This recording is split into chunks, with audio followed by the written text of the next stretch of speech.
നമസ്കാരം. മലയാളി വാർത്ത ഇൻസൈഡിലേക്ക് സ്വാഗതം. വല്ലാത്തൊരു യുദ്ധം അതാണിപ്പോൾ ഇറാനെതിരെ അമേരിക്കയും ഇസ്രയേലും നടത്തുന്നത്. ഇറാൻ്റെ ഏകദേശം 5000-ഓളം സ്ഥലങ്ങളിൽ അവർ ബോംബുകൾ വർഷിച്ചു. ഇനി നശിപ്പിക്കാനായി ഒന്നും ബാക്കിയില്ല എന്ന് ട്രംപ് പറയുന്നു. ഇത്രയധികം ആക്രമണത്തിന് വിധേയരായിട്ടും കീഴടങ്ങാൻ തയ്യാറാകാതെ ഇപ്പോഴും ബങ്കറിലിരുന്ന് മിസൈലുകളും ഡ്രോണുകളും തൊടുക്കുകയാണ് ഇറാൻ.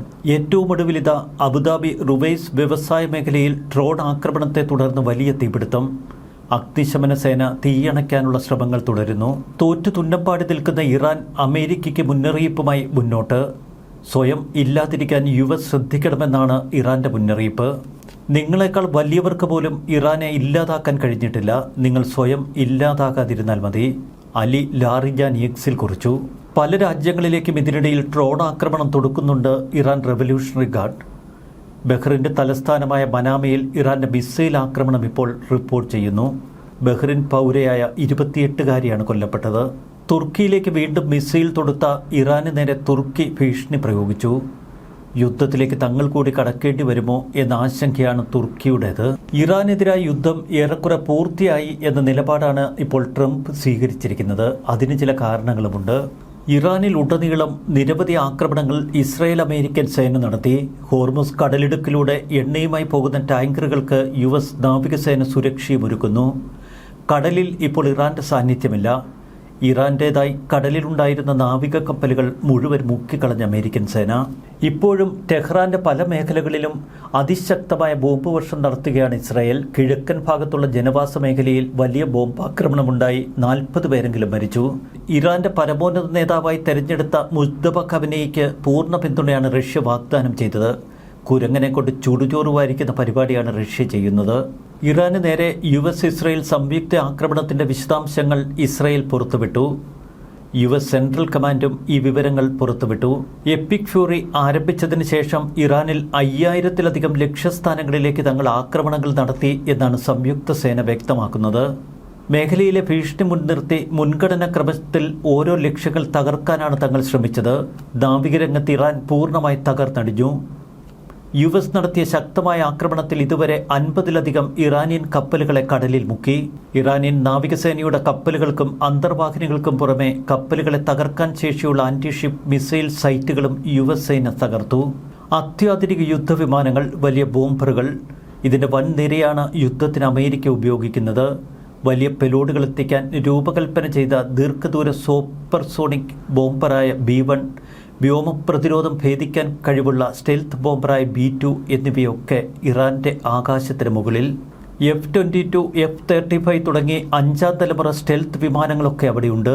F-15, F-16, F-18 യുദ്ധവിമാനങ്ങളും ഓപ്പറേഷന്റെ ഭാഗമായി വളരെ ശക്തമായ തലത്തിൽ ബോംബാക്രമണങ്ങൾ തുടരുന്നു. പ്രതിരോധ തലത്തിലും ആക്രമണ തലത്തിലും വലിയ തയ്യാറെടുപ്പുകളാണ് US നടത്തിയത്. പാട്രിയറ്റ് മിസൈൽ സംവിധാനങ്ങളും താഡ് ആന്റി ബാലിസ്റ്റിക് മിസൈൽ സംവിധാനങ്ങളും പ്രത്യാക്രമണങ്ങളെ തടയുന്നു. മേഖലയിൽ 3 വലിയ യുദ്ധക്കപ്പലുകൾ ഇപ്പോൾ എത്തിച്ചിരിക്കുന്ന അമേരിക്ക. ആവശ്യമെങ്കിൽ 4മതൊരു യുദ്ധക്കപ്പൽ കൂടി അവരെത്തിക്കും.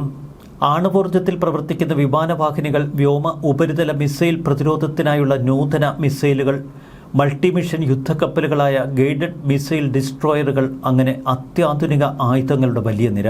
ആളില്ലാ വിമാനങ്ങളെ കണ്ടെത്താനും ട്രാക്ക് ചെയ്യാനും നിർവീര്യമാക്കാനും രൂപകൽപ്പന ചെയ്ത കൗണ്ടർ ഡ്രോൺ സംവിധാനങ്ങളുമുണ്ട്. സൈന്യത്തെ സഹായിക്കാൻ C-17 globe master cargo aircraft, tactical transport aircraft, ഇറാന്റെ ആശയവിനിമയങ്ങളെയും കമാൻഡ് ശൃംഖലകളെയും തടസ്സപ്പെടുത്താൻ ഇലക്ട്രോണിക് യുദ്ധവിമാനമായ EC-130H കോമ്പസ് കോൾ എന്നിവയൊക്കെ മേഖലയിൽ. ഇത്രയധികം സംവിധാനങ്ങൾ ഒരുമിച്ച് അണിനിരത്തി ഇത്ര ശക്തമായ ആക്രമണങ്ങൾ നടത്തിയിട്ടും എന്തുകൊണ്ട് ഇറാൻ കീഴടങ്ങുന്നില്ല? അതാണ് ലോകത്തിന് അത്ഭുതം. ഇറാന്റെ പല ഭാഗങ്ങളിലും പൂർണ്ണമായി ഇന്റർനെറ്റ് വിച്ഛേദിക്കപ്പെട്ടിട്ട് ദിവസങ്ങളായി.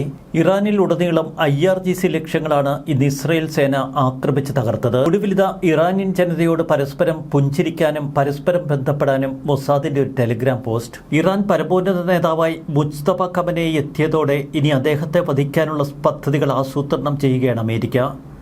എന്നാൽ പരമോന്നത നേതാവ് മാത്രമല്ല, ഇറാന്റെ ഏറ്റവും വലിയ രാഷ്ട്രീയ നേതാക്കളൊക്കെ ബങ്കറിൽ തന്നെ സുരക്ഷിതമായി ഇപ്പോൾ കഴിയുന്നു.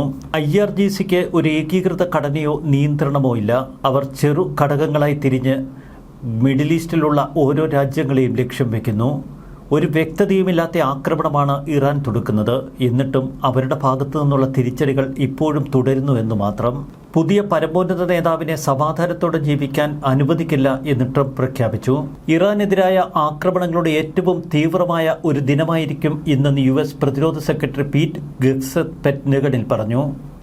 ഏറ്റവും കൂടുതൽ പോരാളികൾ, ഏറ്റവും കൂടുതൽ ബോംബർമാർ, ഏറ്റവും കൂടുതൽ ഇന്റലിജൻസ്, കൂടുതൽ നിർവചിക്കപ്പെട്ടതും എന്നത്തേക്കാളും മികച്ചതുമാണ് ഇന്ന് നടത്താനിരിക്കുന്ന ആക്രമണമെന്നാണ് അദ്ദേഹം പറഞ്ഞത്. ഇന്ന് രാത്രി ഇറാൻ വിറയ്ക്കും. നിർദ്ദയം ആക്രമിക്കാനുള്ള നിർദ്ദേശമാണ് ഇപ്പോൾ ഇസ്രയേലും അമേരിക്കയും സേനാംഗങ്ങൾക്ക് നൽകിയിരിക്കുന്നത്.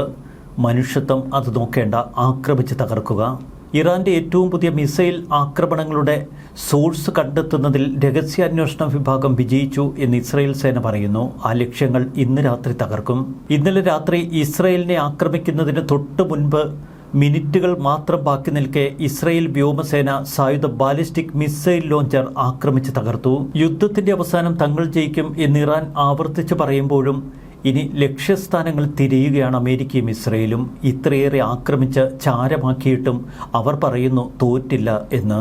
അതിശക്തമായ ആക്രമണങ്ങൾ ഇതുവരെ തുടർന്ന് ഇസ്രയേലും അമേരിക്കയും ഏറ്റവും മാരകമായ, അത്യന്തം കോപാകുലരായുള്ള ആക്രമണത്തിന്റെ എല്ലാ ചിട്ടവട്ടങ്ങളും പൂർത്തിയാക്കി ഇന്ന് രാത്രി കാത്തിരിക്കുന്നു. ന്യൂസ് ഡെസ്ക് മലയാളി വാർത്ത ഇൻസൈറ്റ്.